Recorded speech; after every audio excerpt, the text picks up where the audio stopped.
é no final de agosto.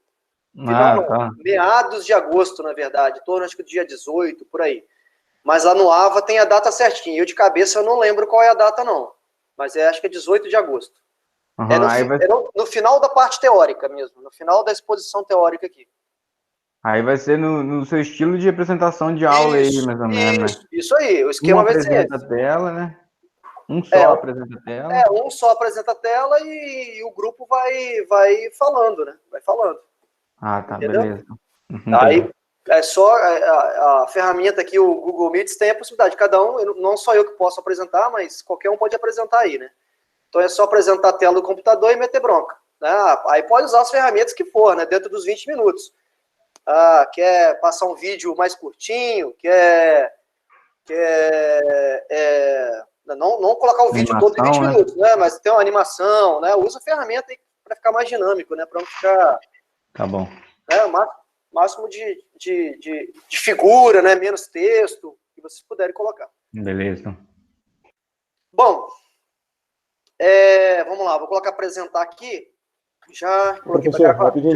Pode falar. No slide, assim, a gente for montar, tem que seguir alguma coisa de regra de ABNT, alguma coisa assim, ou pode ficar livre mesmo? Não, pode ficar livre. Logicamente, o mais importante numa apresentação é manter uma certa formalidade, né, de uma apresentação, que é usar termos, né, mais científicos e tal, e colocar uma capa com título, né, com o nome dos componentes do grupo e falar sobre o tema, né? Falar sobre o tema. Tranquilo. Mas nada demais, não.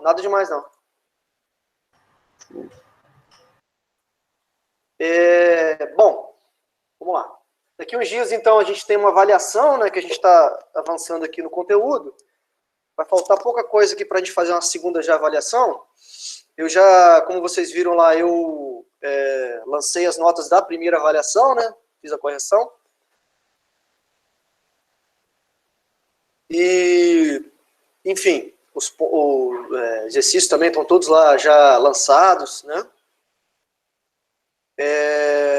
E vamos retomar de onde a gente parou na última aula, né?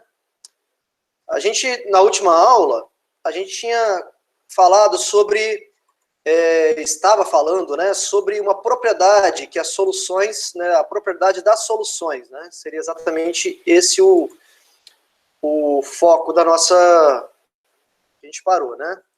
E aí nós falamos sobre o processo de dissolução, sobre o processo, né, quando eu acrescento um soluto, eu tenho a presença do soluto faz, né, com que a pressão de vapor, né, ou seja, a evaporação do solvente seja reduzida, né? Então a previsão é que com a adição de um soluto, a solução tem um abaixamento na pressão de vapor, né? E esse abaixamento de pressão de vapor a gente chama de tonoscopia, né? Tonoscopia. O efeito tonoscópico, ou tonoscopia, né? Esse abaixamento de pressão de vapor causado pelo soluto. Esse abaixamento de pressão de vapor, né, que chama de ΔP, é função da quantidade de soluto que a gente acrescenta, né? Quanto mais soluto eu acrescentar, maior vai ser essa variação da pressão de vapor, né? E aí fizemos um exercício calculando a pressão de vapor usando a lei de Raoult, né, que é essa expressão. Fizemos aí 2 problemas envolvendo a lei de Raoult. Um problema eu cheguei a resolver até o final, né? Um outro eu deixei em aberto porque, né, só resolver a matemática da questão. Falamos que a pressão de vapor, né, causa outros problemas. Quais são os outros problemas? Primeiro problema é que o ponto de fusão, né, que é a transformação de sólido para líquido, se altera, e o ponto de ebulição também se altera. Isso por conta da diminuição da pressão, que é do eixo Y, a diminuição da pressão de vapor, né? Então, a diminuição da pressão de vapor causa 2 efeitos. Uma, que é a variação no ponto de fusão, o ΔF aqui, que a gente chama de crioscopia. Então, o ponto de fusão ele diminui quando eu adiciono um soluto, e o ponto de ebulição ele aumenta quando eu acrescento um soluto. Vai ser sempre assim, tá? Então, a variação aqui, ó, para o ponto de fusão vai ser para menos, e a variação do ponto de ebulição vai ser para mais, né? Em outras palavras, água mais sal, né? Água mais sal ferve a uma temperatura maior que 100 graus Celsius e congela a uma temperatura menor que 0 graus Celsius. Seria o ponto de fusão normal seria 0, o ponto de ebulição normal seria 100. Então, se você vai ferver alguma coisa que tem algum soluto lá dentro, a temperatura de ebulição da água pura vai aumentar. Esse efeito a gente chama de ebulioscopia. E o contrário, se você vai congelar a água com sal ou com soluto qualquer, você vai precisar resfriar mais, para uma temperatura abaixo de 0 graus Celsius. Então, o ponto de ebulição aumenta e o ponto de fusão diminui. Chama de ebulioscopia e crioscopia, né? De novo, da mesma maneira, essa quantidade, essa variação do ponto de fusão e do ponto de ebulição, essa variação está ligada com a quantidade de soluto que você acrescenta. Quanto mais soluto você acrescentar, maior vai ser esse delta, né? Por isso que são chamadas de propriedades coligativas. Não. Propriedades coligativas são propriedades que dependem somente da quantidade de soluto. Só. Não depende de mais nada. Não depende do formato do soluto, não depende do tamanho, do raio, não depende de nada. Só depende da quantidade, mais nada, né? Falamos de algumas situações práticas, né? Fizemos um exemplo no qual a gente colocou solutos de mesma concentração e eu perguntei qual causaria maior efeito coligativo, né? Isso tem a ver com a quantidade de partículas que cada soluto libera, né? E aí nós paramos nesse ponto aqui que foi da equação para calcular a variação de temperatura e para calcular a variação do ponto de fusão. Beleza. Recomeçando então, essa equação aqui é uma equação que relaciona a variação da temperatura de ebulição com a quantidade de soluto que eu coloco, né? Quanto mais soluto eu colocar, maior vai ser a variação dessa temperatura. E onde que eu vejo essa quantidade de soluto? Por esse M aqui, ó.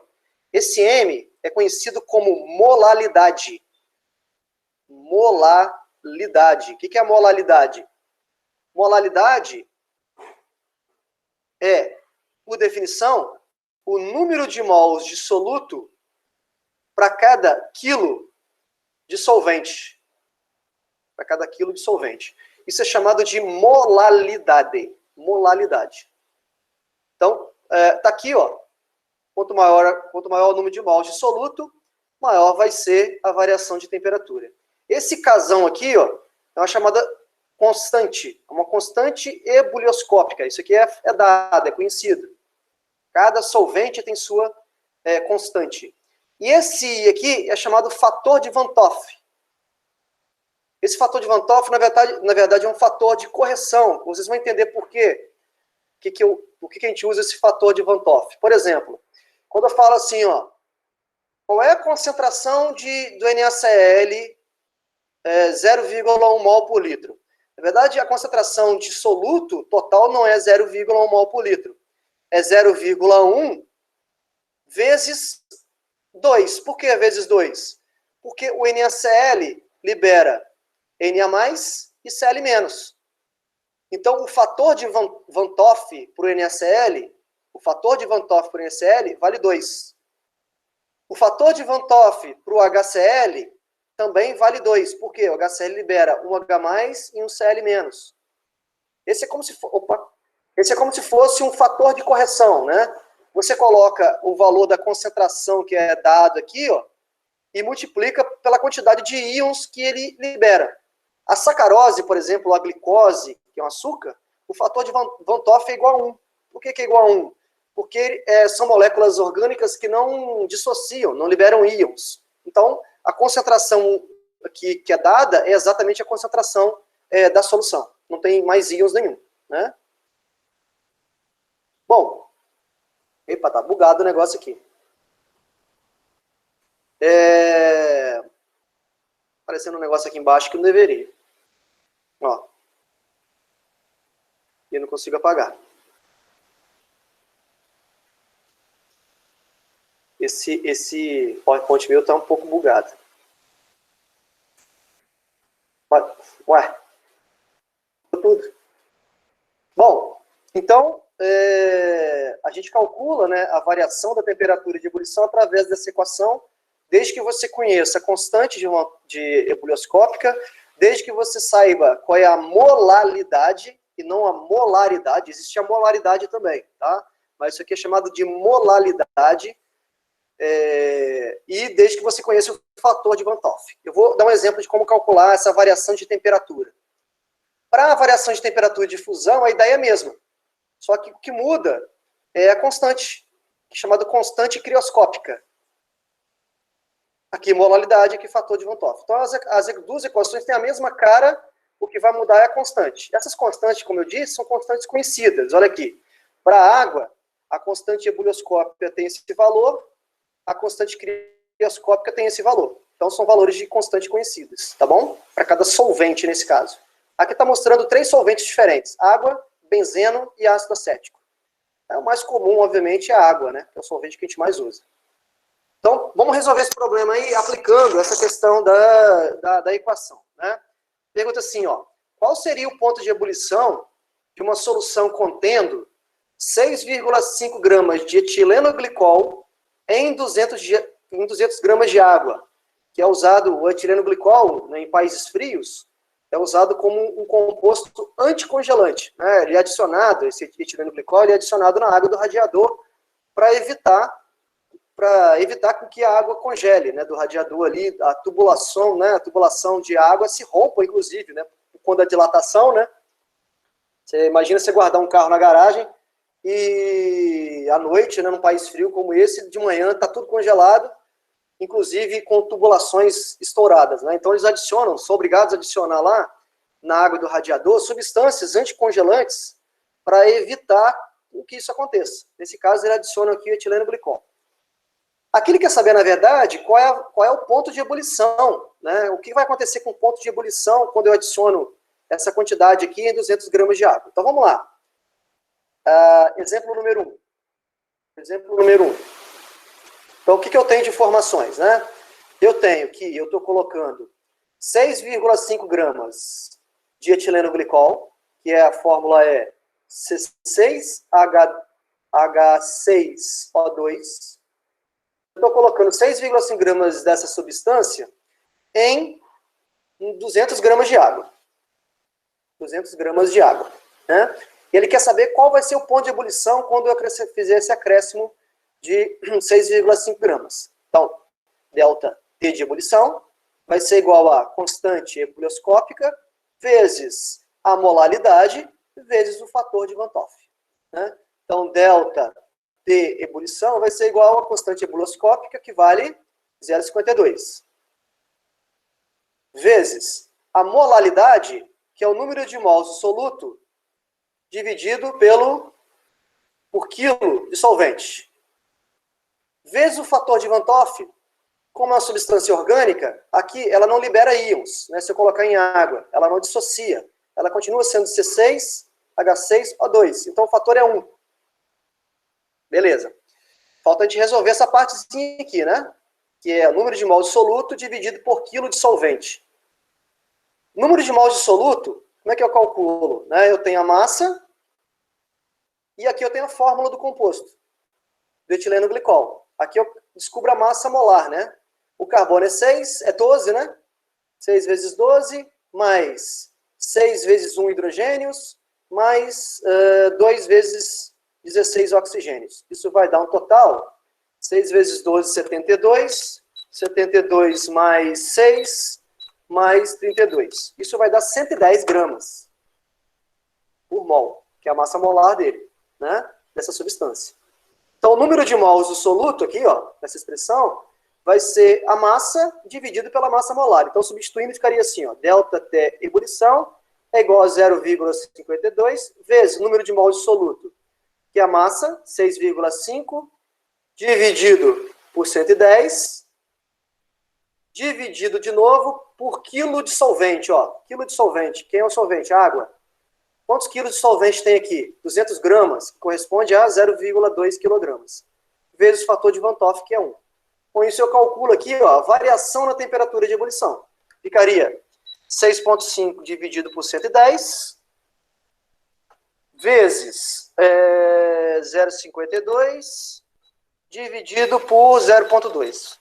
Isso vai dar 0,15. Calculado aí.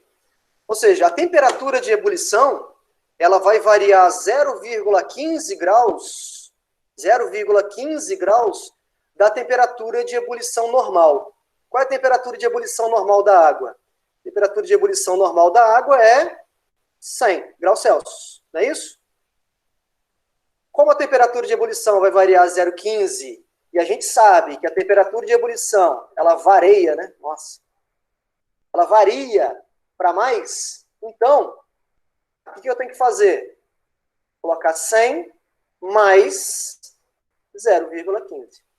Então, a temperatura de ebulição vai passar de 100 para 100,15 graus Celsius. Bem pouquinho, né? Bem pouca essa variação. Lógico que a variação depende da quantidade de soluto que eu estou acrescentando. Alguma pergunta? Eu tenho, professor. Esse valor de Van Toffen é sempre 1 ou da onde que você achou ele? Como que você calculou? Então, repito. Eu não consegui compreender, não. Tá, vou repetir, ó. O fator de Van Toffen é um fator, por exemplo, se você perguntasse assim, qual é a temperatura de ebulição do cloreto de sódio na concentração de 0,2 mol para cada quilo de solvente? Aqui já está calculada a molalidade para você direto, certo? Aí você viria aqui e substituiria, ó, ΔT ebulição é igual a K, que é constante que é dada, molalidade que está aqui, e o fator de Van Toffen. Aqui tem um grande detalhe. Qual é o grande detalhe? Quando eu coloco cloreto de sódio em água, o cloreto de sódio, ele não fica dessa forma. Ele dissocia os seus íons, Na+, e Cl-. Então, para cada 1 mol de NaCl, são liberados 2 mols de partículas. Então, são 2 solutos, lá, 2 partículas de soluto, que vão atrapalhar. Então, por isso que o fator de Van Toffen para o NaCl, o I, é igual a 2. E para o caso do etileno glicol, é igual a 1. Por que igual a 1? Porque o etileno glicol ele não dissocia em água. Geralmente vai ser assim, tá? Substâncias orgânicas, né? Açúcar, sacarose, glicose, moléculas orgânicas, elas não têm muito poder de dissociação. O fator de Van Toffen é 1. Agora, quando eu tenho um sal, que é o caso aqui, ó, eu tenho que considerar, né, esse fator de Van Toffen. Então, seria um fator para você fazer a correção, né, da quantidade de partículas. Seria isso. Entendeu? Entendi. Se eu tenho, por exemplo, isso aqui, ó, Na2SO4. Isso dissocia em 2Na+, mais SO4, 2-. Aí, no então, caso, você tem, né? São 3 partículas no total, ó, tá vendo? O fator de Van Toffen é igual a 3. Beleza. Entendeu? Seria esse fator de correção, tá? Um fator de correção. Mais uma pergunta? De como resolver ali? Então, para eu calcular a temperatura de ebulição de uma solução contendo um soluto, eu preciso conhecer a quantidade de soluto que eu tenho, né? Preciso conhecer a quantidade de solvente que eu tenho, quantidade de soluto, quantidade de solvente, e conhecer a constante, né? A constante que é dada, né? Tem que ser fornecido. Muito importante aqui, eu fiz esse problema, né? Eu calculei a variação do ponto de ebulição, né? Se fosse para calcular a variação do ponto de fusão, obviamente, eu usaria a constante crioscópica, que é 1,86, e não 0,52, né? E, o que é mais importante, o delta T de ebulição, o que eu fiz aqui? Olha, eu somei, ó, fiz uma soma. No caso da temperatura de fusão, eu tenho que subtrair, eu tenho que diminuir. Por quê? A gente viu que a temperatura de ebulição, ela aumenta, mas a temperatura de fusão diminui. Então, ficar ligado com isso, tá?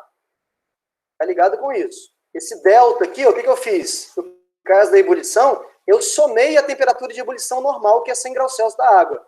No caso da fusão, né, da variação da fusão, você tem que diminuir a temperatura de fusão da água normal é 0, né? 0 graus Celsius.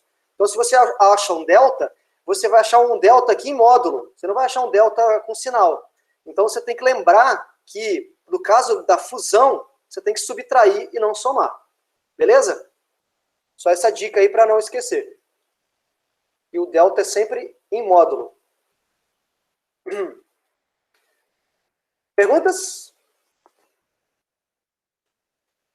Beleza. Eu não vou resolver outro, que o outro é muito parecido. O importante é que a ideia é que vocês, né, de como aplicar a equação aqui de variação de temperatura, tá bom? Como aplicar essa equação. Uma outra propriedade coligativa, muito importante também, que é inclusive muito usada na biologia, né?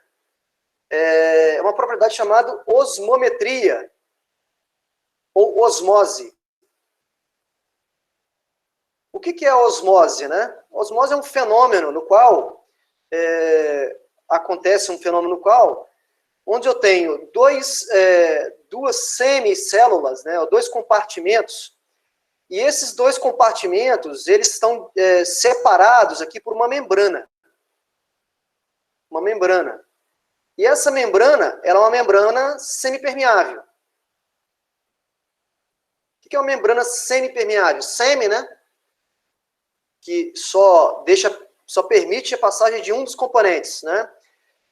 Nesse caso, o que essa membrana semipermeável permite? Né? Ela permite a passagem de solvente de um lado para o outro. Mas de um lado para o outro, por quê? Se eu tiver dois compartimentos, né? E nesses dois compartimentos eu tenho concentrações diferentes de soluto e solvente, eu tenho o que a gente chama de uma difusão, né? Uma difusão de um lado da membrana, de um lado do compartimento para o outro lado. Nesse caso, né, a água ela vai sair, né, da região menos concentrada em direção a uma região mais concentrada. Tem um porquê disso, tá? Tem a ver com o potencial, com a energia, né, potencial desse processo, mas que não vale a pena a gente falar aqui, mas que a água passa de um lado para o outro. Né? É um exemplo clássico aí da osmose, né? Que você já vê no dia a dia, quando você faz uma salada de uma verdura, né? Alface, por exemplo, e aí você coloca sal nesse alface. Né? O que vai acontecer? Com o tempo, essa alface aí murcha, né? Ela fica murcha. Então é bom sempre temperar na hora de comer, né? Porque tem esse problema de murchar. Por que a alface murcha, né?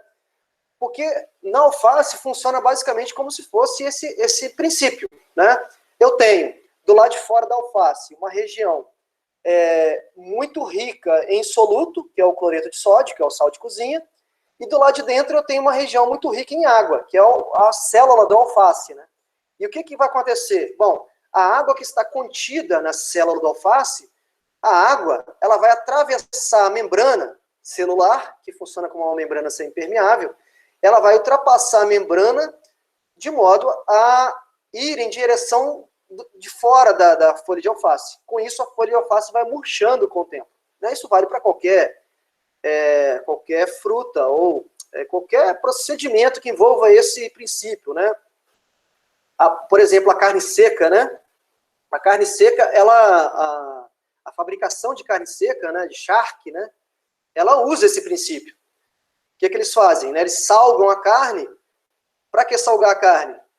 O salgar da carne tem um objetivo, que é de retirar todo o líquido, né, toda a água contida nas células do músculo da carne, né, de modo a desidratar a carne, e ao desidratar a carne, nenhuma bactéria, nenhum fungo é capaz de se reproduzir ali dentro. Então é uma forma de conservar, né, retirando essa água, né, desidratando a carne, é uma forma de você conservar a carne sem precisar ir para o refrigerador, por exemplo. Né? Isso funciona no princípio da osmose. Tá? Alguma pergunta aí?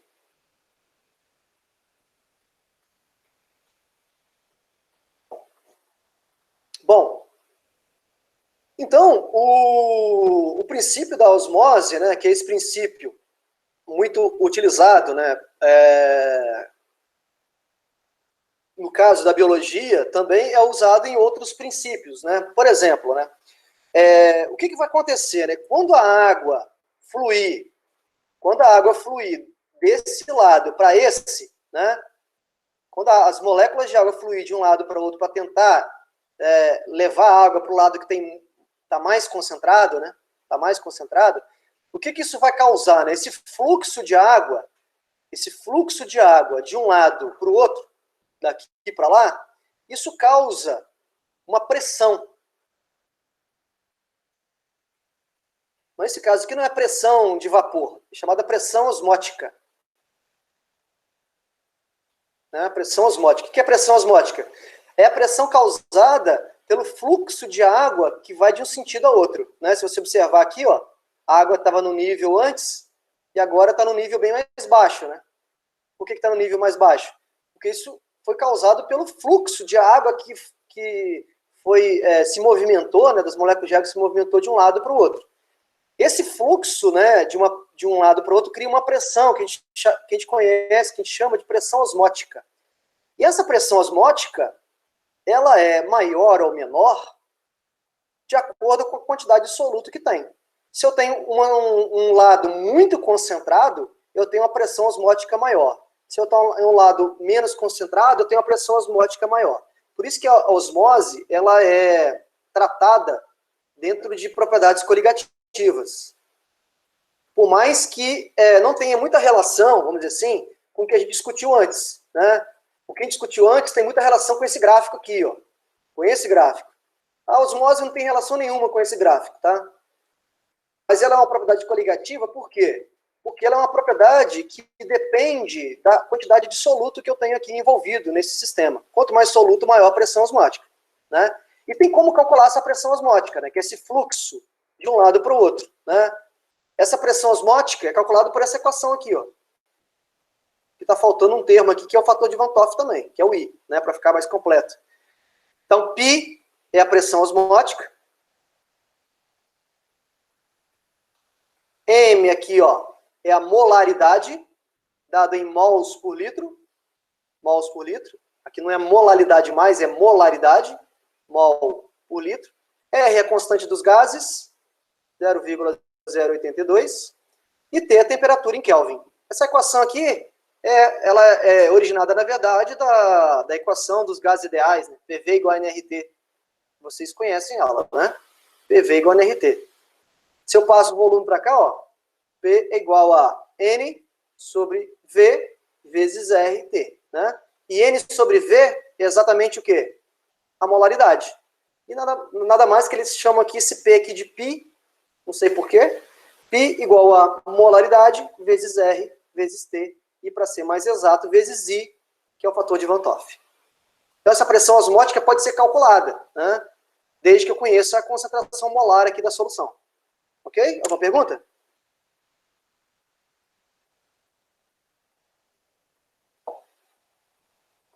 Vejam, qual é a aplicação importante disso aqui, tá? Fora da biologia, né? Esse fluxo de água aqui, ó, causa uma pressão osmótica.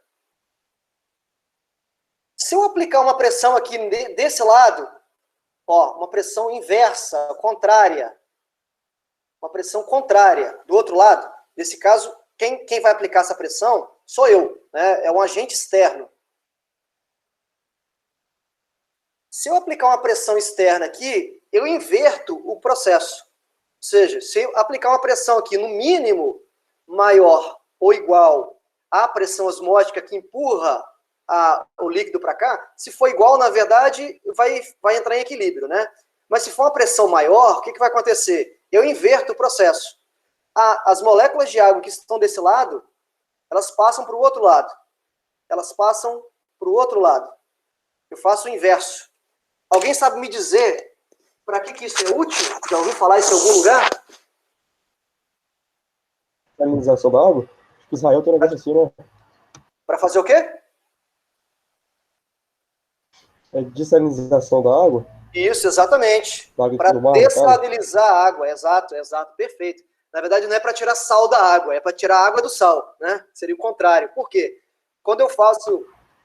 Sim. Não, beleza. É isso aí mesmo. Quando eu faço essa pressão contrária, o que eu estou fazendo é tirando a água, moléculas de água que estão dentro de um recipiente salgado, por exemplo. Essa pressão contrária, né, que eu estou fazendo contrária ao fluxo da pressão osmótica, isso é chamado de osmose reversa. Osmose reversa. O que é osmose reversa? A osmose reversa é um procedimento usado para quê? Para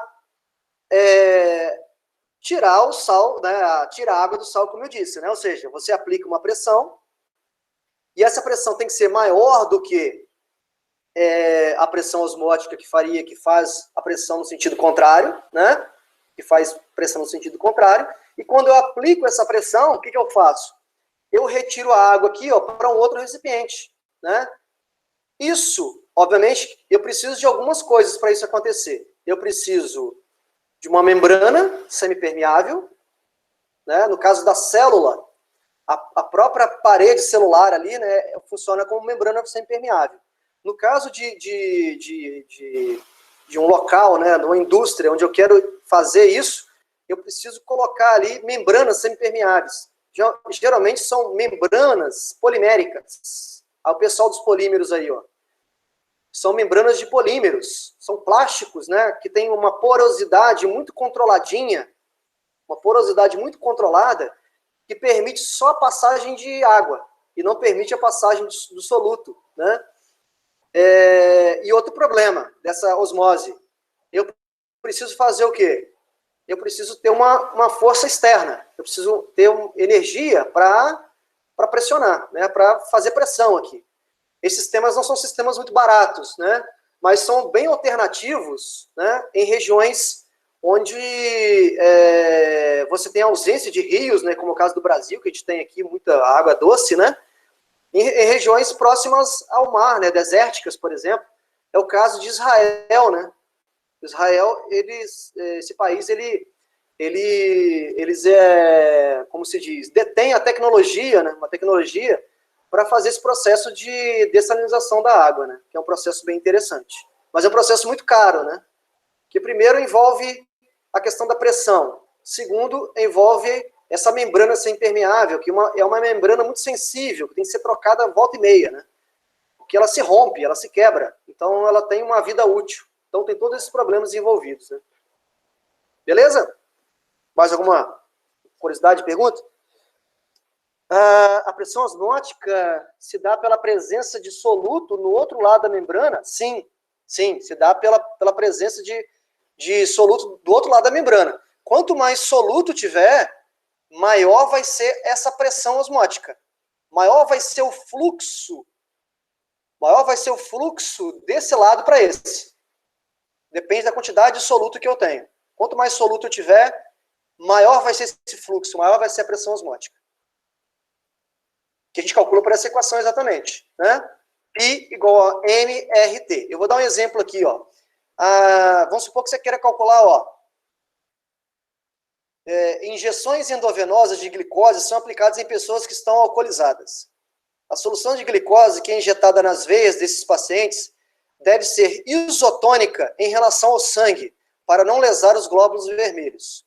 Considerando que o sangue humano possui uma pressão osmótica da ordem de... Então, ó, já é conhecida a pressão osmótica do sangue, ó, 7,8 atm. Essa pressão osmótica é causada pela quantidade de soluto que tem no sangue, né? Qual deve ser a pressão osmótica da injeção endovenosa a ser aplicada no paciente alcoolizado? Então, olha só. Ele disse que eu tenho que aplicar uma injeção de glicose, e essa injeção de glicose tem que ser isotônica em relação ao sangue, porque senão eu tenho... pode acontecer o problema de romper os glóbulos vermelhos, né? Romper os glóbulos vermelhos. E aí o cara tem um outro problema, né? Então tem que ser isotônica. Isotônica significa o quê? Ter a mesma concentração. Então a concentração de glicose tem que ser da mesma concentração do sangue. Porque senão corre o perigo de romper os glóbulos vermelhos. Aí ele fala, qual deve ser a pressão osmótica da injeção de glicose de modo que seja aplicada no paciente que não mate o paciente por outro motivo, né? Senão o álcool, né? Nesse caso, né, a pressão osmótica tem que ser igual à pressão osmótica do próprio sangue, que é de quantos? 7,8 atm, sem calcular nada, né? Tem que ser igual, em torno de 7,8 atm. Aí, letra B. Demonstre, através de cálculos, que o soro fisiológico utilizado nas injeções endovenosas é uma solução de concentração 0,16 mols por litro em cloreto de sódio. Então, demonstre que o soro fisiológico utilizado nas injeções, então a injeção precisa ter a mesma pressão do sangue. Então, π igual a molaridade vezes R vezes T vezes I. Então, π, ou seja, a pressão osmótica do sangue tem que ser igual à pressão osmótica do soro fisiológico. E ele quer que a gente demonstre, né? Então, vamos demonstrar. 7,8 é igual a molaridade que eu quero descobrir, vezes R, aqui, ó, 0,082, vezes o T, temperatura do corpo do cara, né, 298 kelvins, vezes o I, que no caso do cloreto de sódio, o I vale 2, o que libera 2 íons, né?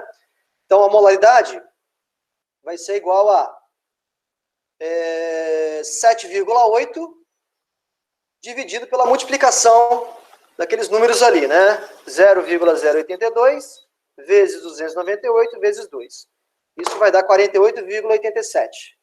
48,87. Se eu fiz conta certa, seria isso. Então, 7,8 dividido por 48,87 vai dar 0,16 mol por litro. Então, demonstre que a concentração é 0,16, como queríamos demonstrar. Não é isso? Deu certinho, 0,16 mols por litro. Ok? Mas, de novo, como foi perguntado aí pelo Matheus, né?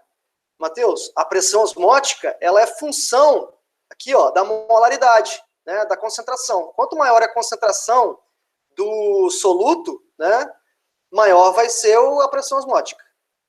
São grandezas diretamente proporcionais, né? Se eu tenho uma concentração molar muito grande, consequentemente, eu vou ter uma pressão osmótica muito grande. Diga-me. Ô, professor, aí tanto faz eu usar Kelvin ou grau Celsius? Ou tem que usar tem que só ser Kelvin, porque olha a unidade do R aqui, ó.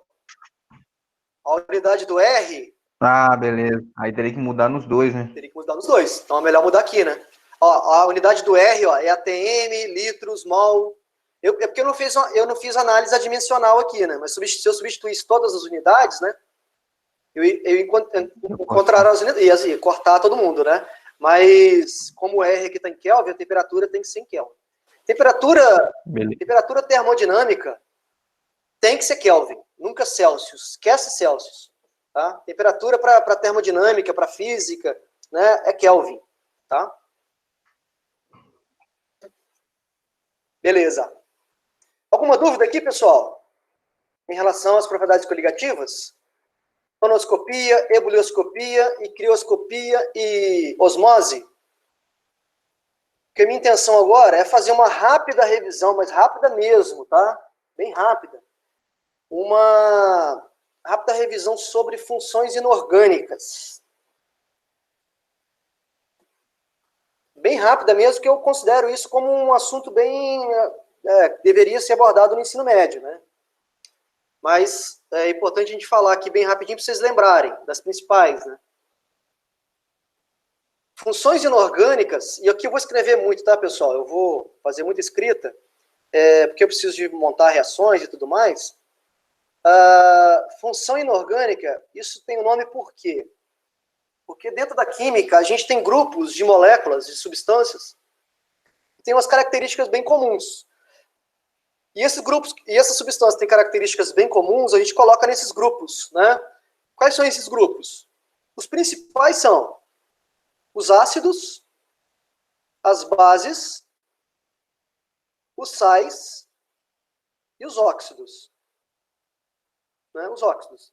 Temos ainda, né, peróxidos, temos os hidretos, mas eu vou focar a nossa revisãozinha rápida aqui nessas 4 funções inorgânicas que vocês já viram, né? Tentar falar rapidamente de cada uma, característica de cada uma, relembrar um pouquinho de nomenclatura, né, de cada uma, as principais reações, isso de forma bem rapidinha, tá bom? Então vamos lá. Primeiro,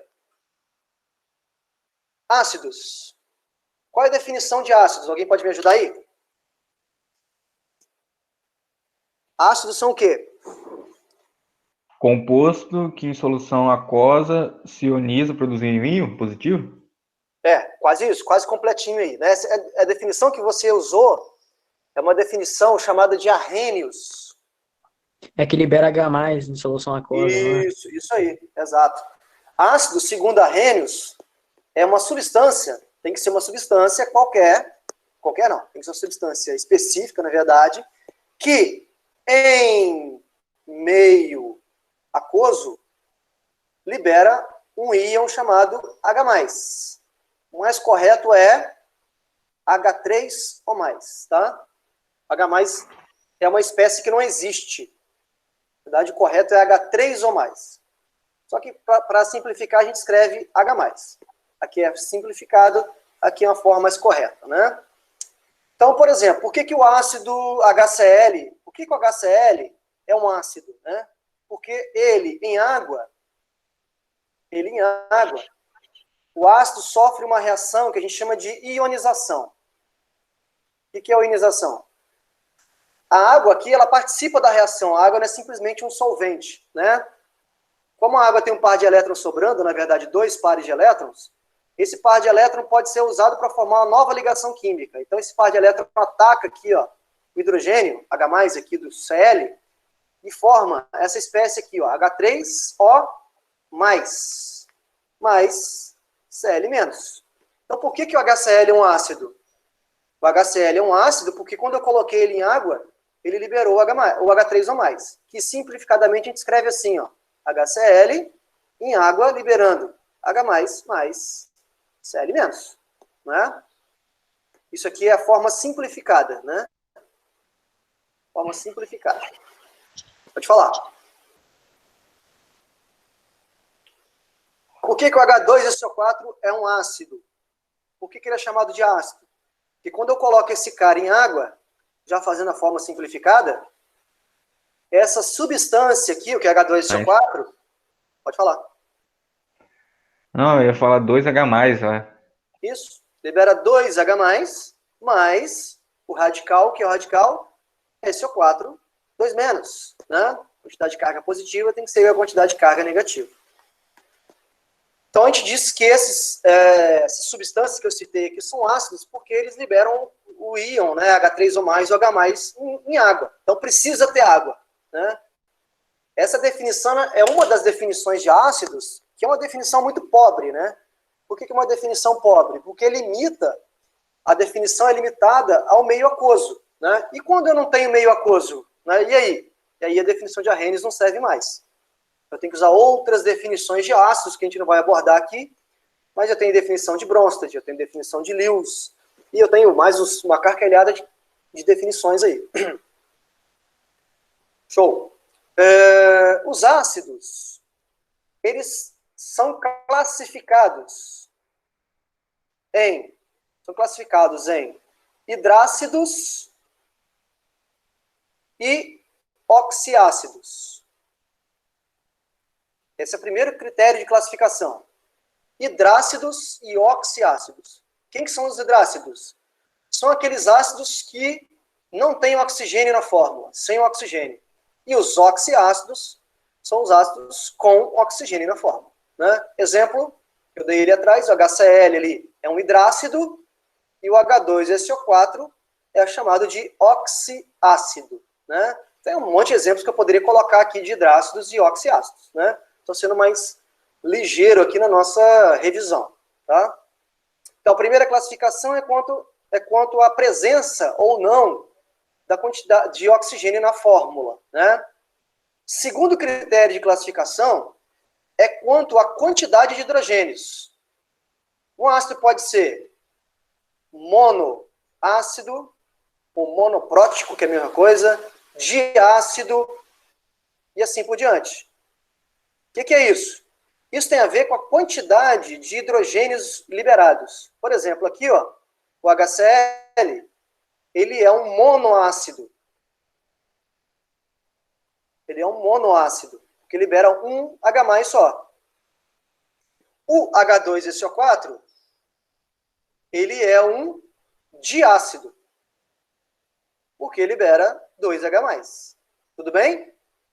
Diácido. Tem aqui o H3PO4, é um triácido, porque libera 3H+, ou 3H3 ou mais. Né?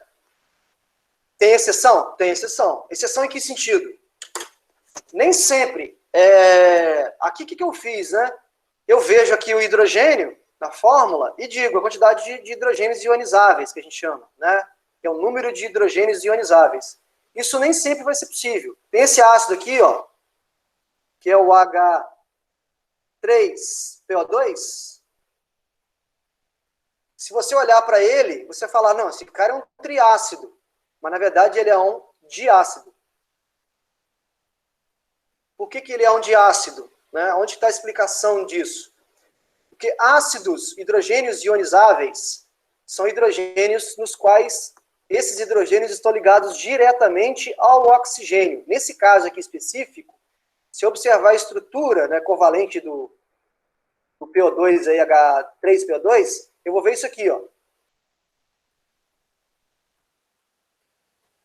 Olha onde está ligado o hidrogênio, o terceiro hidrogênio, está ligado ao fósforo.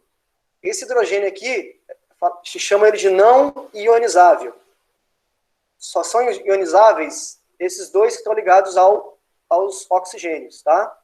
Então, a gente disse que esse cara aqui é um diácido. Um diácido.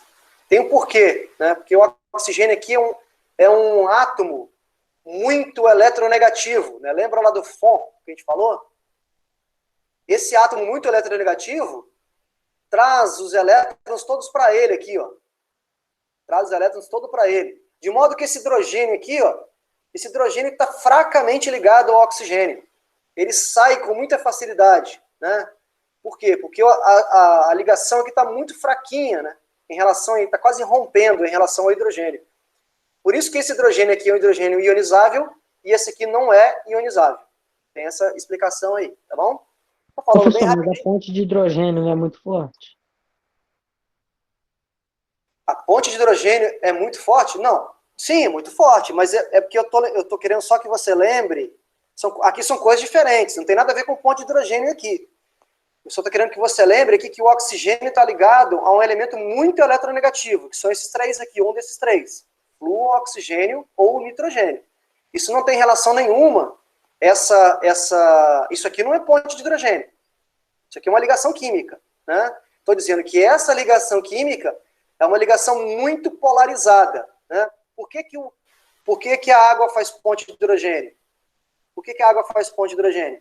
Porque, como eu disse, como o oxigênio é muito eletronegativo, eu tenho aqui, ó, a ligação está toda para esse lado, de modo que isso cria um dipolo, que a gente chama. Mas não tem relação nenhuma com isso aqui em cima, não, tá? Estou falando que esse hidrogênio aqui é um hidrogênio que sai com muita facilidade. Aqui não tem nada a ver com ponte de hidrogênio, não tem nada a ver com polaridade aqui. Tem a ver só com eletronegatividade nesse caso.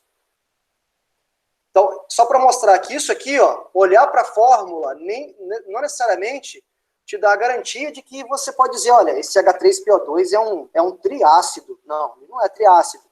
Ele é um diácido. Mas são raras exceções, como essa, tá? Na maioria das vezes, você vai olhar para a fórmula e você vai contar os hidrogênios e vai dizer quantos hidrogênios ele libera, né? Então, se eu pegar aqui, ó, HNO3, né? É o ácido nítrico, é um hidrogênio ionizável, né? Se eu pegar H2CO3, que é o ácido carbônico, tem 2 hidrogênios ionizáveis, né? Só lembrar dessa exceção aqui já tá bom. Então, primeira classificação, se ele é hidrácido ou oxiácido. Segunda classificação, com relação à quantidade de hidrogênios ionizáveis. Terceira classificação é quanto à força. Aqui a força tem a ver com o que a gente chama de grau de ionização, né? O que seria o grau de ionização? O grau de ionização é um alfa que vai de 0 até 100%. O que seria esse alfa? Vamos supor que eu coloque 100 moléculas de um ácido, e dessas 100 moléculas de ácido que eu estou colocando, 98 dessas moléculas se converteram em H+, por exemplo. Se converteram em H+. Então, a gente diz que o alfa desse ácido é de 98%. No caso do HCl. O HCl, na verdade, o alfa dele é próximo de 99%. Ou seja, quase tudo que eu colocar dele vai liberar na forma de H+, e Cl-. Já um outro ácido, que é o ácido vinagre, que é o ácido acético, tem um alfa em torno de 4%? 4% por aí. 3,8%. 4%. Ou seja, ele tem um alfa muito pequeno, né? Ou seja, de 100 moléculas que eu coloco para ionizar, só 4 liberam H+, e 96 ficam na forma não ionizada. Então ele é considerado um ácido fraco. Isso aqui é considerado um ácido forte. Então a gente consegue determinar, de certa forma, a força de um ácido de acordo com o alfa, né, dele. Cada ácido tem seu alfa característico. Tem seu alfa que é correspondente, né? Show de bola. Uma pergunta aí? Agora vamos para a parte mais chata. Como é que eu dou nome a ácidos, né? Como é que é a nomenclatura de ácidos? Aí nós vamos dividir hidrácidos e oxiácidos. Dos hidrácidos é bem mais fácil a nomenclatura. Como é que eu dou nome a um hidrácido? Alguém se lembra?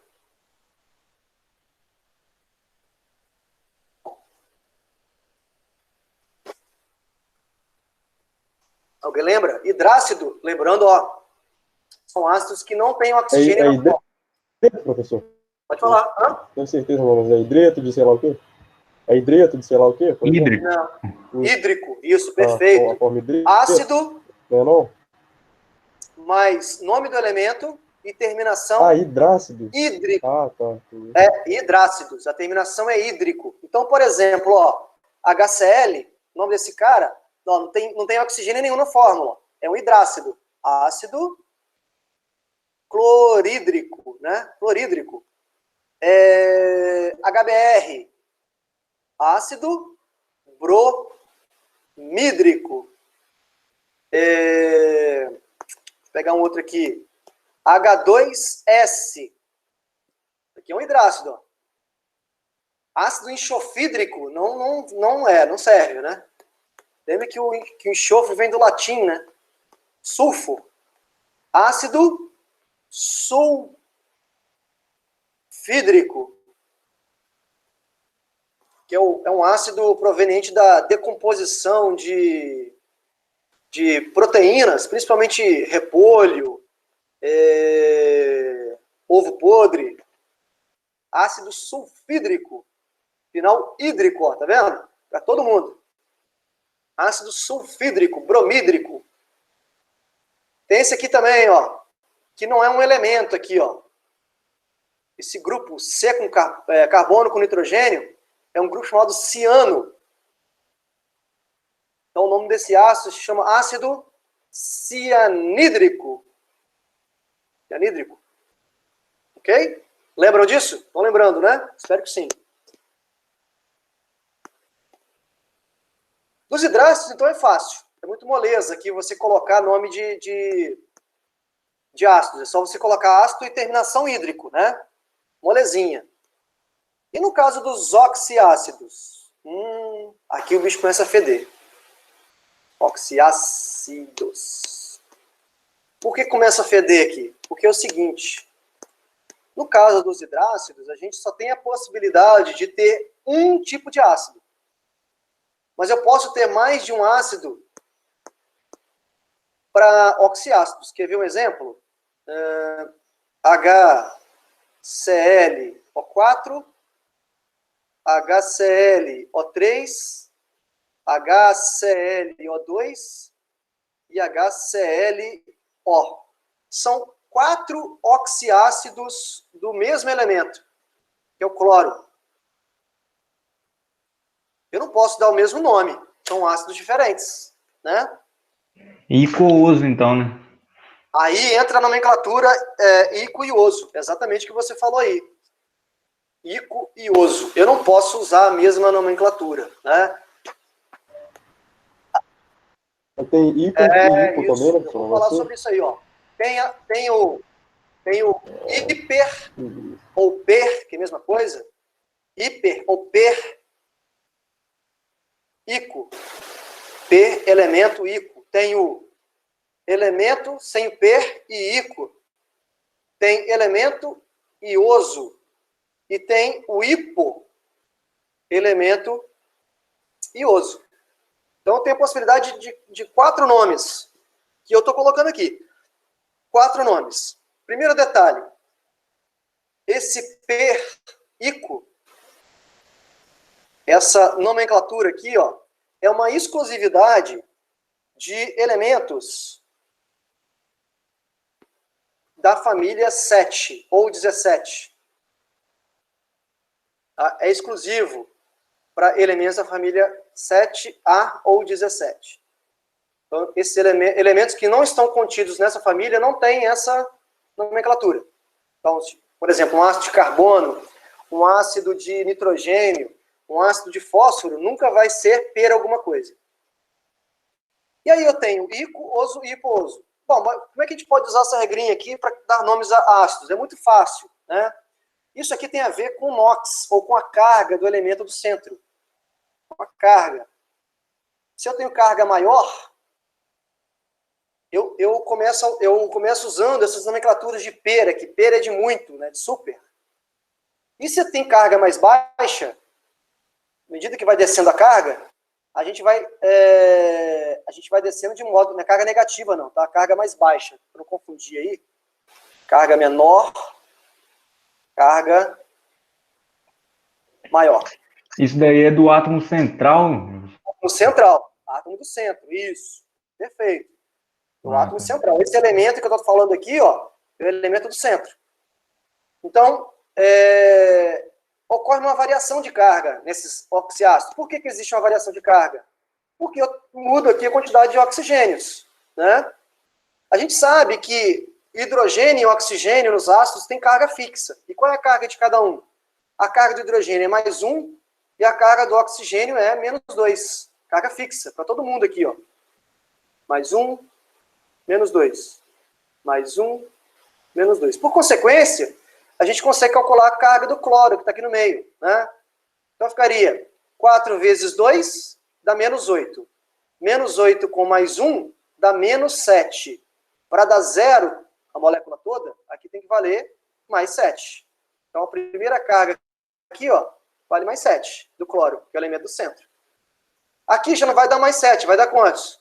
3 vezes menos 2, menos 6. Menos 6 com mais 1, menos 5. Para dar 0, mais 5.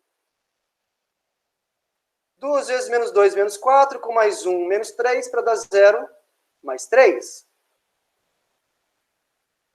Menos 2 com mais 1, aqui vai dar mais 1. Note que a carga ela está variando aqui, né? De um elemento central para o outro aqui, está variando aqui de menos 2, não é isso? Porque eu tenho uma variação de 2 ali no delta, né? Porque eu estou diminuindo a quantidade de oxigênios. Beleza. A gente vai definir, então, a nomenclatura com base na carga do elemento do centro. Esse que tem maior carga, já que ele é da família 7A, que é o cloro, esse ácido aqui vai ser o famoso ácido, começa sempre na nomenclatura, né? Ácido per elemento do centro.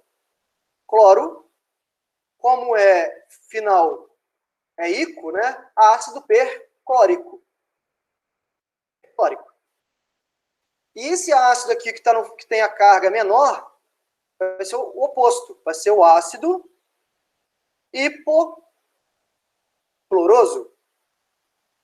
Termina em oso aqui, né? Hipocloroso. Esse que tem carga aqui abaixo do perclórico seria ácido, sem o per, só o quê? Só clórico. Esse aqui que tem mais uma carga mais baixa, né, seria o ácido cloroso. E aí, finalmente, o ácido hipocloroso. Mas, professor, beleza, você me deu aí os 4 ácidos de uma vez. E quando eu tenho um ácido só, como é que eu descubro o nome dele? Se ele é um oxiácido? Vou dar um exemplo para vocês aqui, ó. Como é que é o nome desse ácido aqui? Ó, H3PO4. Como é que é o nome desse cara, né? Como é que é o nome desse ácido? Note que a família é importante, porque a família vai determinar a carga do elemento central. Aqui, ó, o cloro variou a carga de mais 7 até mais 1, tá vendo? Mais 7 por quê? Porque a família que ele se encontra é a família 7A, ou família 17. Então aqui é o máximo da carga, ó.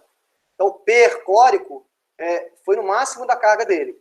Vamos descobrir a carga do fósforo aqui nesse ácido, que é o H3PO4. Ficaria menos 2, mais 1. 4 vezes menos 2, menos 8. Menos 8 com mais 3 dá menos 5. Para dar 0, o fósforo aqui no meio, que é o elemento do centro, tem carga mais 5. Aí eu vou lá na tabela periódica e vejo qual é a família do fósforo. O fósforo está exatamente na família 5. 5A, né? Ou família 15. Veja, coincidiu carga com a família. Quando isso coincidir, quando isso acontecer, você vai usar aqui, ó, a carga máxima. Só que você não pode usar o ácido perfosfórico. Por que não pode usar o ácido perfosfórico? Porque esse per aqui, ó, que essa prefixo, a gente só usa para elementos da família 7, que é o caso do cloro, bromo, iodo. Aqui eu não posso usar o per. Como está na máxima, e eu não posso usar o per, eu vou usar qual? O ico. O ico, né? Que seria o seguinte. Então, o nome desse ácido aqui, ó, é ácido, como o elemento do centro é fósforo, fosfórico. Ácido fosfórico. Descobri o nome dele, com base na carga e com base na família que ele se encontra. Entenderam a jogada aí? Ó. Não... Tem sempre que faz esse negócio de NOx aí, né? Descobriu o NOx dele? Descobriu o NOx dele. Vou fazer um outro exemplo aqui, ó. Vai ficar mais claro. H2CO3. Depois vou colocar aqui um outro aqui para a gente terminar essa questão de nomenclatura. H2SO3. Vou colocar ácidos aleatórios aqui, ó. O primeiro aqui, ó. Oxigênio é menos 2, hidrogênio é mais 1. 3 vezes menos 2, menos 6. Menos 6, 2 vezes mais 1, mais 2. Mais 2 com menos 6, dá menos 4. Para dar 0, o carbono vale quantos? Mais 4. E o carbono está em que família? Exatamente família 4. Coincidiu carga e família. Então esse ácido aqui, já que o carbono é a família 7, ácido carbônico, né? Vai ficar mais bonito, ácido carbônico. Carbônico. Que é o ácido dos refrigerantes, né? H2SO3. Carga do elemento do centro. 3 vezes menos 2, menos 6. Menos 6 com mais 2, menos 4. Aqui vai dar mais 4 para dar 0. O enxofre é de que família? Família 6. Opa, não coincidiu família com a carga do elemento do centro. Então, esse ácido aqui, primeiro, não pode ser per. Por que não pode ser per? Porque o per é da família 7. É exclusivo. Se fosse mais 6, ele seria ico. Seria o ácido sulfúrico, né? Mas ele está com a carga, duas cargas abaixo do mais 6. Exatamente pela deficiência de um oxigênio, né? Então, esse ácido aqui não vai ser o sulfúrico porque não existe o sulfúrico. Não vai ser sulfúrico porque a carga não coincidiu com a família. Só vai restar uma opção. Ácido sulforoso. Ácido sulforoso. Ok? O ácido sulfúrico, termina em ico, é esse aqui, ó. Vocês conhecem muito bem, né? Ácido sulfúrico, aqui a carga do elemento centro vai dar mais 6, que coincide com a carga da família. Beleza? Ficou claro aí? Vocês nunca mais vão esquecer como dar nome a um ácido. Você olhou a fórmula dele, Se for hidrácido, beleza, termine hídrico, é fácil. Se for oxiácido, é lembrar da regra da carga. Show de bola? Posso continuar? Bom, seguindo a mesma ideia, quem são as bases? Ácido é uma substância que em meio aquoso libera o I e o H+. Uma base. O H-. Exato. Uma base é uma substância que em meio aquoso, definição de Arrhenius, isso, libera o H-, que é chamada de hidroxila. Hidroxila. Esse cara aqui, o H3 ou mais que eu mostrei aqui atrás, eu não falei qual é chamado de hidroxônio. Hidroxila. Tá? Esse OH-. Então, um exemplo clássico aí de base, né? A soda cáustica. NaOH. O NaOH, em água, dissocia liberando o Na+, mais OH-. Então, a gente diz que em água, e aqui a água, ao contrário dos ácidos, a água é um solvente que dissocia e não ioniza. Aqui eu tenho um fenômeno chamado de dissociação. A soda cáustica, né, ela dissocia liberando o cátion e o ânion. E o ânion é exatamente a hidroxila. Né? Tem outros exemplos aqui de base. Né? Por exemplo, hidróxido de cálcio. Né? Lembrando que a família do cálcio é mais 2, por isso que a carga aqui, ó, por isso que o número aqui é 2 subscrito. Né? Então ficaria cálcio 2+, mais 2 hidroxilas. Né? Por aí vai. Tem uma base bem especial, que é essa daqui, ó, NH4OH. Uma base bem instável. Ela pode acontecer isso com ela, que é o normal, que seria um dos caminhos, mas pode acontecer isso também. Ó. Ao invés de fazer uma dissociação, ela se decompor, ela é bem estável, ela se decompõe em NH3, que é um gás, que é o gás amônia, mais água. Então tem a possibilidade dessas duas reações acontecerem com essa base aqui. Tá bom? Então, vamos lá. Classificação. Mesma coisa.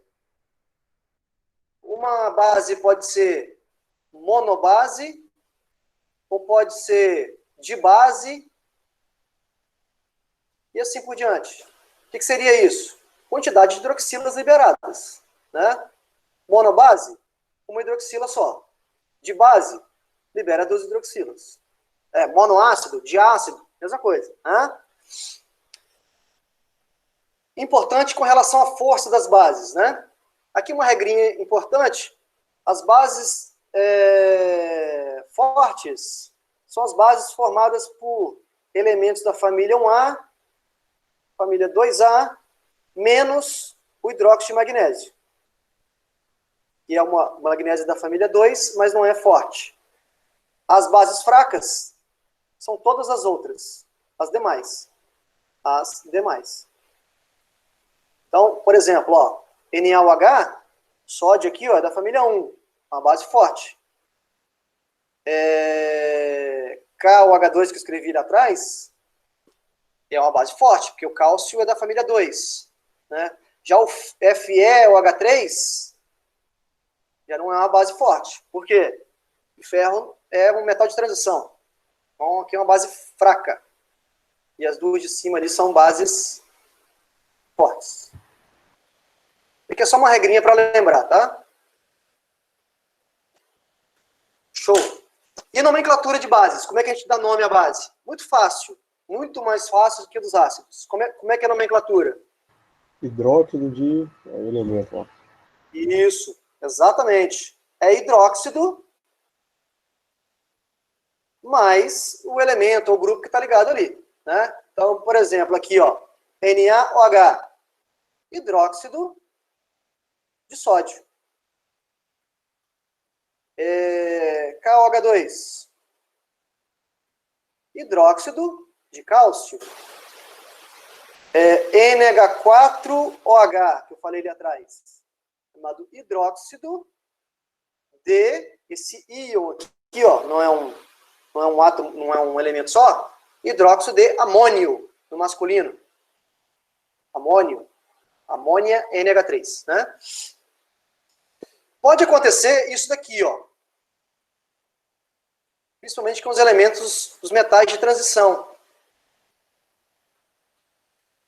Por que pode acontecer isso? Porque o ferro, por exemplo, que é o metal de transição, ele pode assumir aqui, ó, carga mais 2 ou carga mais 3, tá vendo? São dois estados de oxidação diferentes. E a gente precisa dar um nome com base nesse estado de oxidação diferentes, né? E como é que a gente dá o nome? Aí o PAC recomenda essa nomenclatura, ó. Hidróxido, que não é difícil, é fácil. Hidróxido de ferro, abre parênteses romanos, e a carga do ferro. Ferro 2. Hidróxido de ferro, abre parênteses romanos, e a carga 3. Entenderam? Eu vi, professor, num livro que ele estava usando o I e o oso de novo. Aham, sim. Dá no mesmo, né? Isso é uma nomenclatura que não é recomendada mais pela IUPAC, tá? Esse ico e o oso é uma nomenclatura exclusiva para ácidos, né, que a gente acabou de ver, né?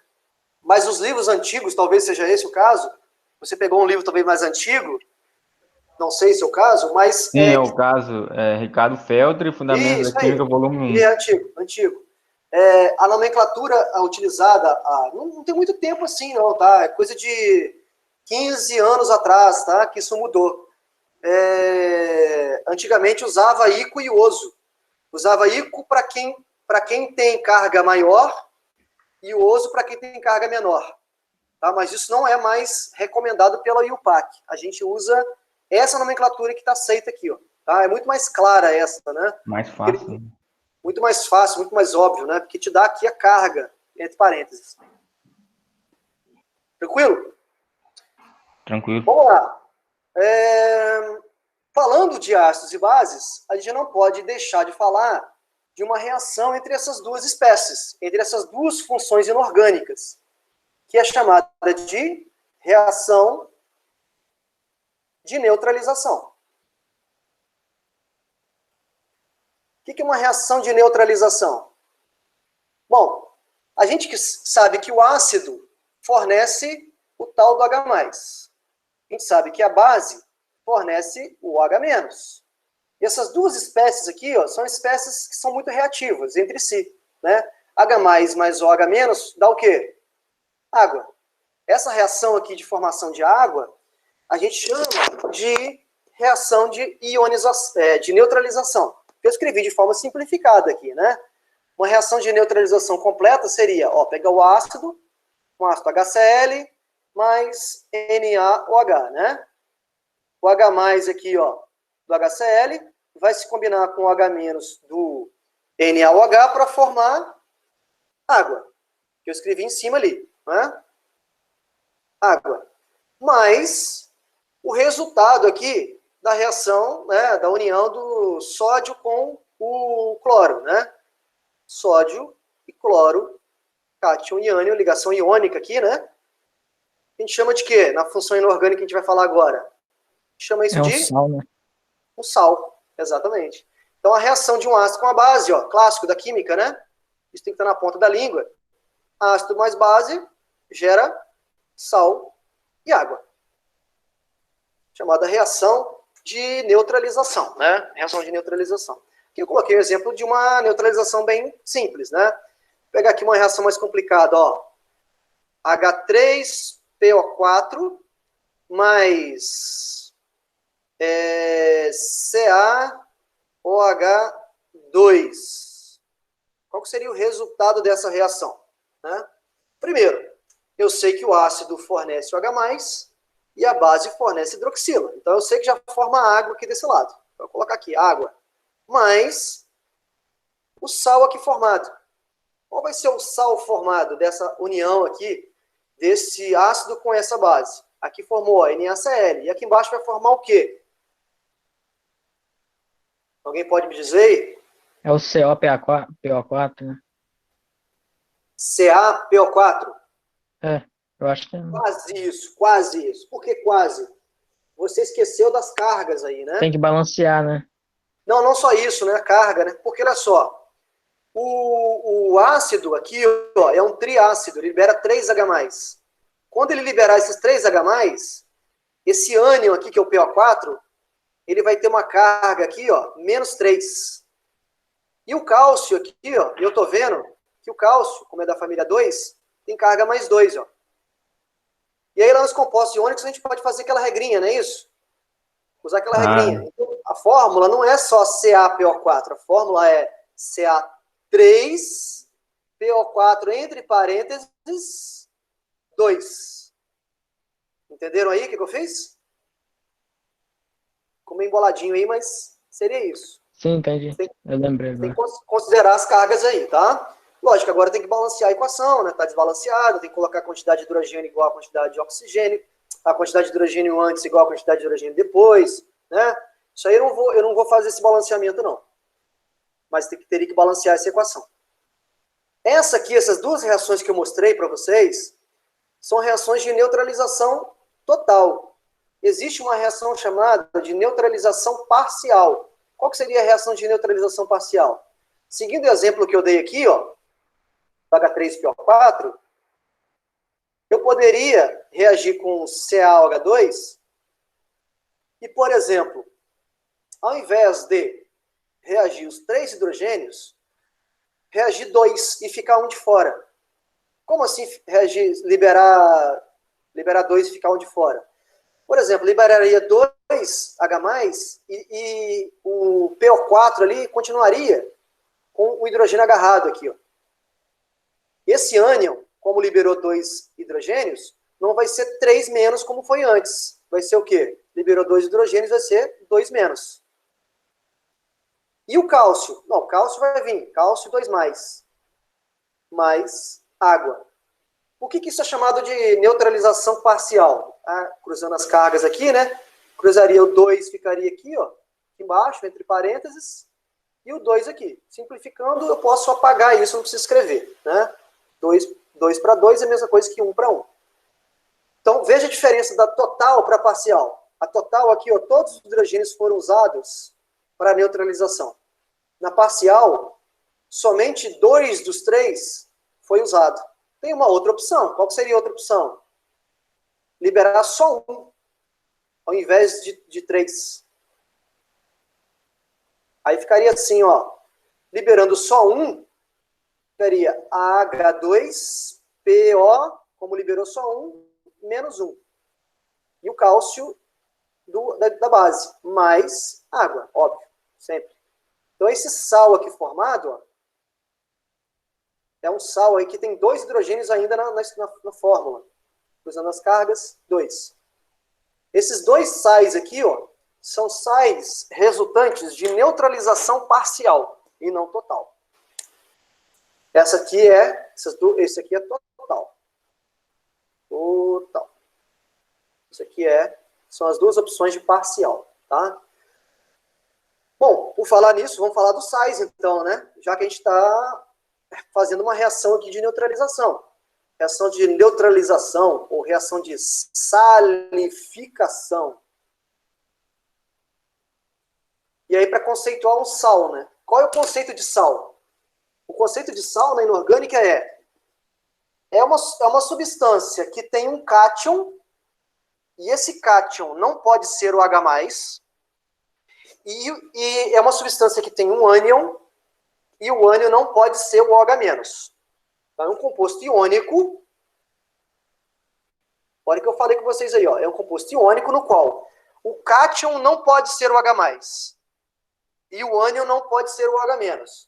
Por que não pode ser H+ e OH-? Porque eu bato de frente com a teoria de Arrhenius, né? Porque se tiver H+, vai ser um ácido. Se tiver OH-, vai ser uma base. Então, sal é tudo menos o que tem H+ ou OH-. A gente não fala dos óxidos ainda, né? Mas, por exemplo, aqui, ó, o NaCl é um composto iônico, no qual eu tenho um cátion e um ânion, e o cátion é Na+, e o ânion é Cl-. Isso é chamado de sal. Que eu desenhei aqui, ó, Ca3, PO4, 2. Tem um cátion e tem um ânion. São chamados, na química inorgânica, é chamado de sal. Tá? Beleza. E como é que eu dou nome a um sal? Essa é a grande dificuldade. Alguma dúvida aí antes da gente prosseguir? São 5h30 ainda. Como é que é a nomenclatura do sal? A nomenclatura de um sal, ela está ligada à nomenclatura do ânion. Então, está ligado ao ânion aqui, ó. E o ânion, ele é originado, não sei se vocês observaram aqui, ó, o ânion, ele é sempre do sal, ele é sempre originado do ácido. Né? O ânion aqui, ó, é sempre originado do ácido. Então, o ânion do sal vem do ácido. Então, a gente tem uma relação direta da nomenclatura do ácido com a nomenclatura do ânion correspondente. E qual é essa nomenclatura? Bom, o ácido, a gente viu, termina em hídrico, o ácido termina em ico, e o ácido termina em oso. Hídrico, hidrácidos, ico e oso, oxiácidos. Se o ácido termina em hídrico, o ânion é eto. Se o ácido termina em ico, o ânion é ato. E se o ânion termina em oso, o ânion é ito. Então, hídrico, eto, ico, ato, oso, ito. Bico de pato, para lembrar aqui, ó. Bico de pato, e aqui, sei lá, formoso, bonito. A regrinha que eu passo para meus alunos do ensino médio que vale para vocês também. E talvez já ouviram isso aí em algum lugar, né? Então, olha só, para ficar mais fácil isso, olha, para vocês entenderem. O ácido clorídrico libera um ânion, que é esse daqui, ó. Se esse cara aqui é clorídrico, esse cara aqui vai ser o quê? Cloreto. O ácido sulfúrico, ó, sulfúrico, libera um ânion, que é quem? SO4 2-. Aqui, ó. Como é que é o nome desse ânion? Se o ácido é ico, bico de pato. O ânion vai ser o quê? Sulfato. Ok? Então, se tiver aqui sulfato de alguma coisa aqui, ó. Sulfato de X. Esse X pode ser sódio, potássio, sulfato de potássio, sulfato de... Esse X, você não precisa lembrar a nomenclatura, só lembrar o que elemento que está aqui. Tá? Então, cloreto de X, cloreto de sódio, cloreto de potássio, cloreto... Entenderam aí qual é a regra? Qual é a ideia? Então, se o ácido termina em hídrico, o ânion é eto. Ico, ato, oso, ito. Show? Então, aqui, ó. Nome desse ácido aqui, ó. O nome desse ácido, nós vimos lá atrás, né? Bem lá atrás. Ó, ácido fosfórico. Ácido fosfórico. O ácido fosfórico vai originar um sal que tem um ânion. Como é que é o nome desse ânion aqui, ó? Fosfórico, fosfato, icoato, fosfato de quê? De cálcio. Fosfato de cálcio. É o nome desse sal. Cloreto de sódio. Beleza? Cloreto de sódio. Tranquilo? Mais ou menos, né? Mais ou menos. Só inorgânica para a gente encerrar a aula. Vocês têm alguma pergunta em relação a essa? Tá faltando óxidos, que a gente termina aí rapidinho. Estou fazendo uma revisão, tá, pessoal? Uma revisão para vocês não ficarem muito perdidos aí nas funções inorgânicas. Fazendo quase que um nivelamento. Isso aqui eu falo em quase um mês lá, falando com os meninos do ensino médio. Função a função, propriedades a propriedades e tudo mais.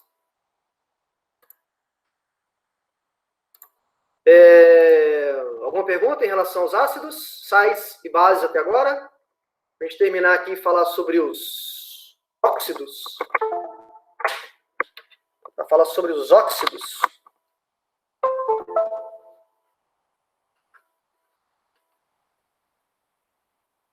Última função inorgânica, óxidos. Quem são os óxidos, né? Qual é a definição de óxidos? A definição de óxido é o seguinte: óxido é um composto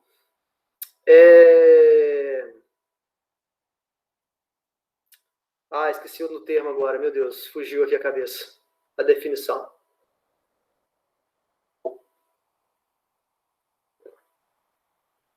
Não lembro. Mas enfim. É um composto formado por dois elementos.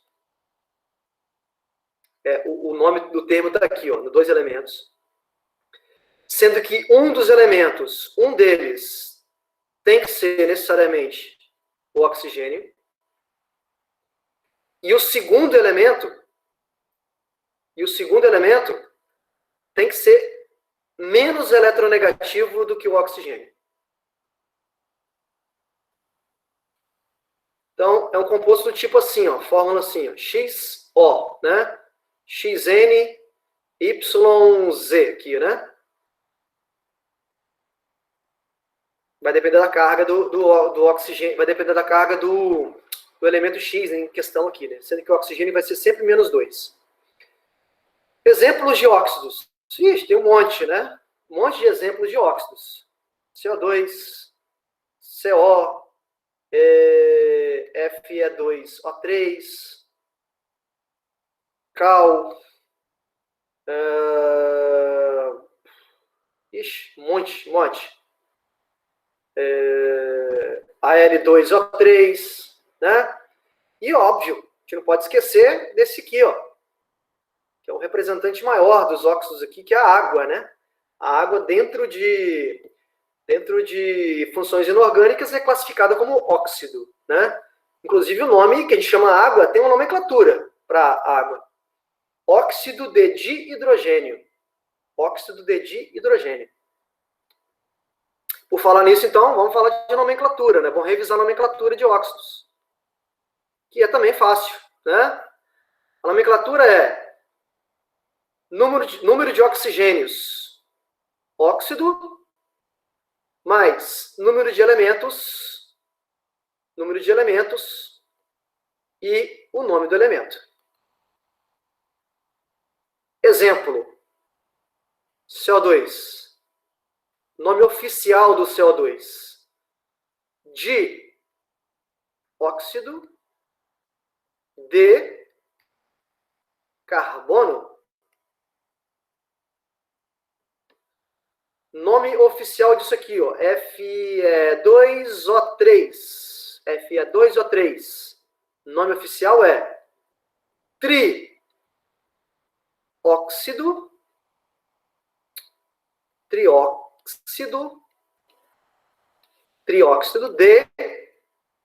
de ferro. O que de? São dois aqui, ó. E esse aqui, ó, monóxido de monocarbono. Monóxido de monocarbono. Vocês nunca ouviram falar nisso, né? É porque esse mono aqui, ó, é facultativo. Você não precisa colocar mono. Simplesmente chamar de óxido de carbono. Tá? O mono aí não precisa ser usado. Mas di precisa ser utilizado. Tá bom? Então a nomenclatura é muito fácil, muito simples. Nós temos uma classificação importante, que seria o quê? Temos os óxidos iônicos e os óxidos covalentes.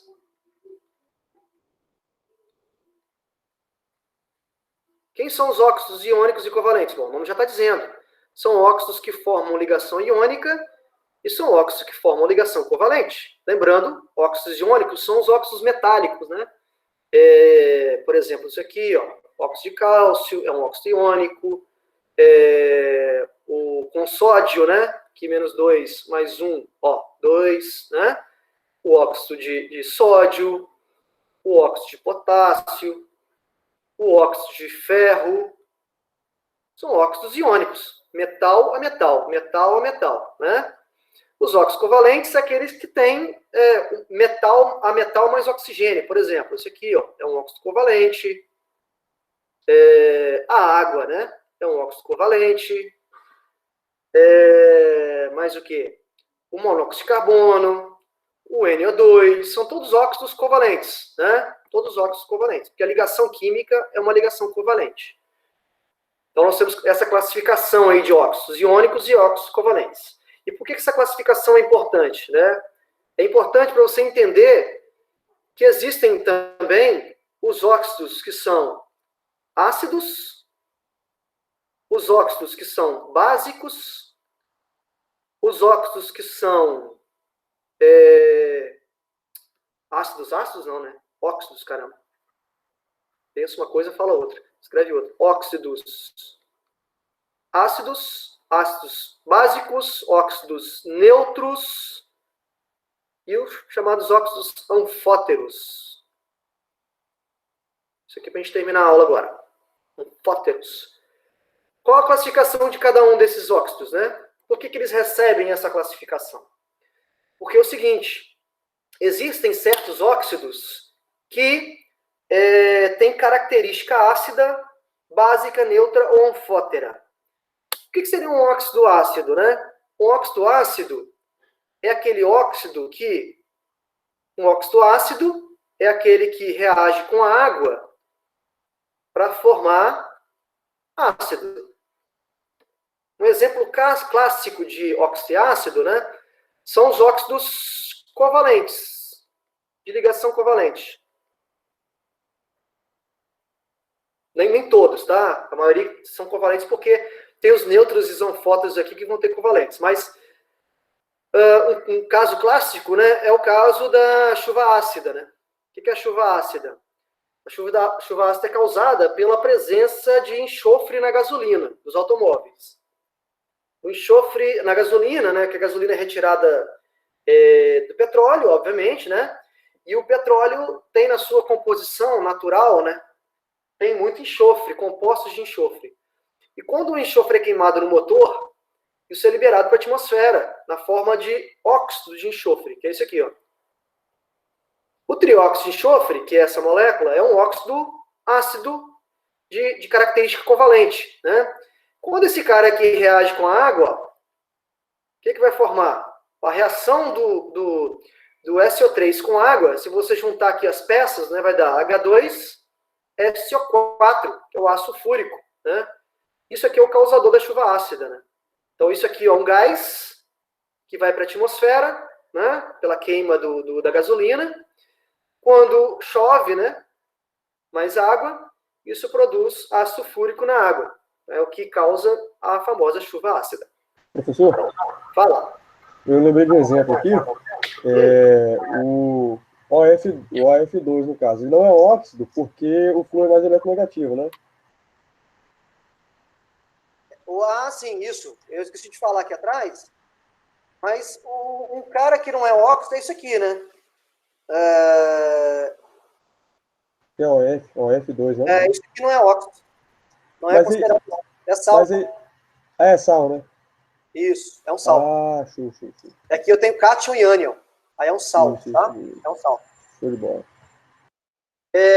Então, o SO3 aqui, ó, o SO3 é chamado de óxido ácido. Por que ele é um óxido ácido? Porque ele, em contato com a água, gera ácido fúrico, né? E um óxido... Nossa, já acabou aqui a quantidade de slide? Caramba. Você tem um monte aqui? Estou terminando, pessoal. Só uns minutinhos aí que eu já estou terminando. Só para a gente precisar voltar nisso aqui, que é uma, vamos dizer assim, uma revisão. E aí, para não precisar ficar voltando nisso. Só falta falar dos outros ácidos, ácidos neutro e anfótero, né? Acho que isso aí vai ser mais suficiente. Então, o oxiácido, né, é um óxido que tem a natureza ácida. Por que tem natureza ácida? Porque em contato com a água gera o ácido correspondente. Outro exemplo, né, o CO2 é um óxido ácido, que é um óxido covalente, né? Em contato com a água, a reação dos dois forma esse ácido aqui, ó, que é o ácido carbônico. Então a gente diz que esse cara aqui é um óxido ácido. Ele não tem hidrogênio na forma, não tem H+ na forma, mas o contato dele com a água gera um ácido, né? O ácido, como eu disse, é o ácido presente nos refrigerantes, né? Causado pela presença das bolinhas de CO2 lá. Então, de maneira bem semelhante, né? Se eu colocar um óxido ácido para reagir com uma base, eu vou formar sal mais água. Então, oxiácido mais base, sal mais água. Também acontece uma reação de neutralização. O que seria um óxido básico, né? O contrário. Um óxido básico, geralmente, são os óxidos iônicos, tá? Geralmente. Assim como os óxidos ácidos geralmente são os covalentes, os básicos são aqueles iônicos. Quais são os óxidos iônicos? É que formam ligação iônica. É o caso do óxido de sódio, é o caso do cal, que é o óxido de cálcio, né? Que é o cal, aquele usado para pintura de meio fio, né? Aquele pozinho branco. Para quem manuseia aquilo, que já viu manusear e tal, você, né, tem que manusear com luvas. Por que tem que manusear com luva? Porque se você coloca o cal em água, para fazer a pintura de meio fio e tudo mais, acontece que, por ele ser básico, né, a reação dele com a água forma a base, que é o hidróxido de cálcio, que é extremamente corrosiva. Então, quem pinta meio fio com cal, por exemplo, tem que pintar com luva, né, aquelas luvas de borracha, né? Senão, em contato com a água, ele gera essas bases que são muito fortes, né? Aqui no caso do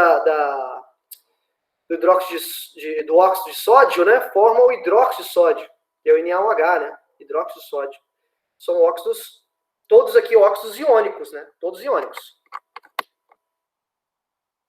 Todos óxidos iônicos. Beleza.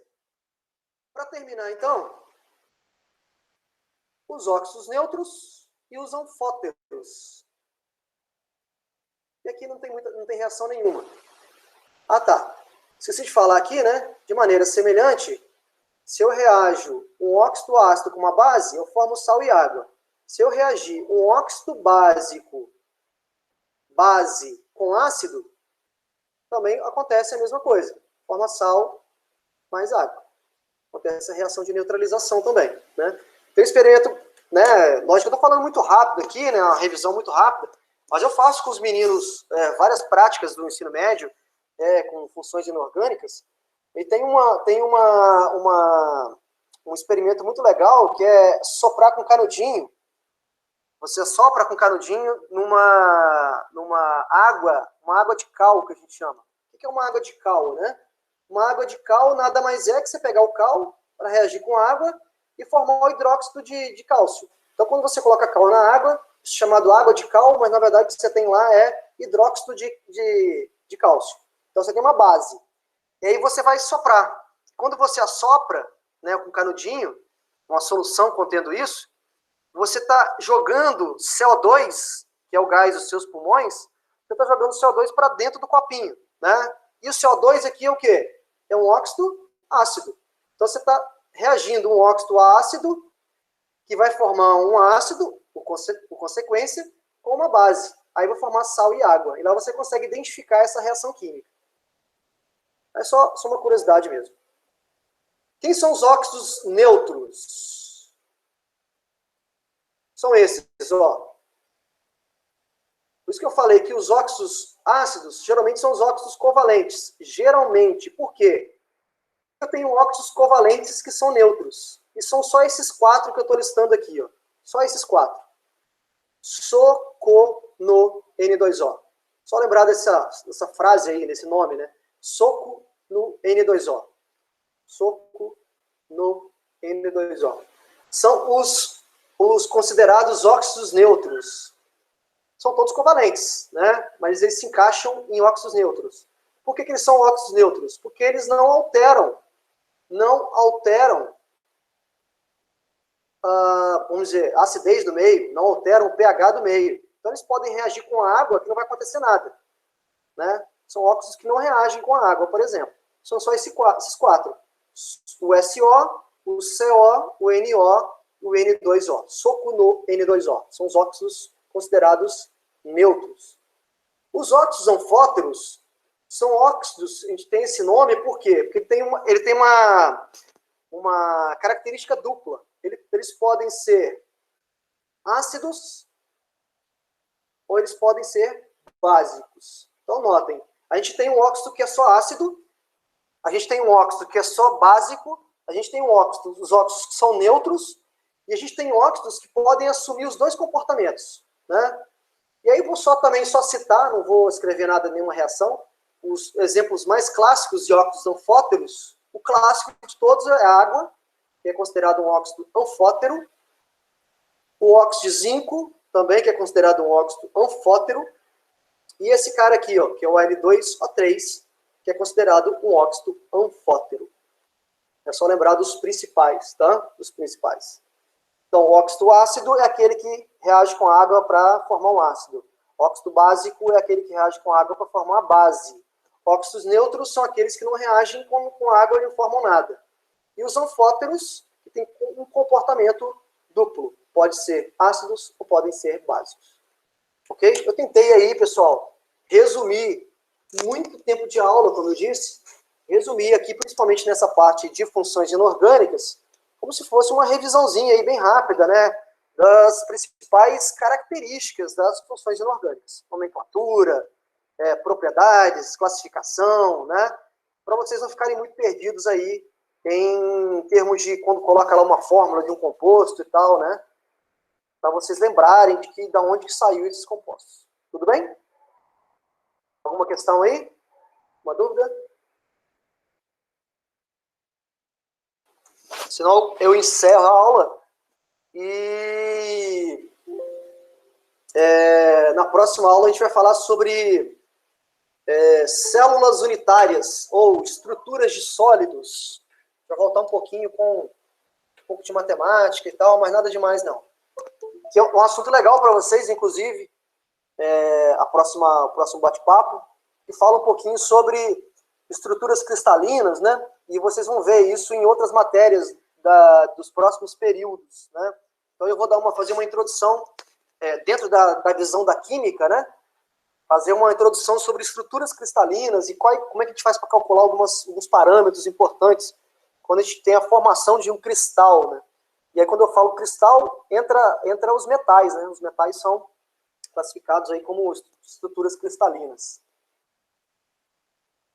Alguma pergunta? Desculpa eu falar rapidinho aí, porque por causa do tempo mesmo, eu queria condensar essa questão das funções inorgânicas, condensar isso de forma bem rápida aí no tempo que tinha da aula de hoje.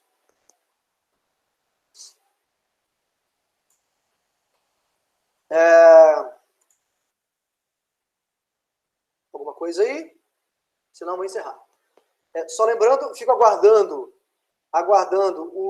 os 3 grupos de seminário que estão aí faltando para eu fazer o sorteio dos temas, né, dos seminários.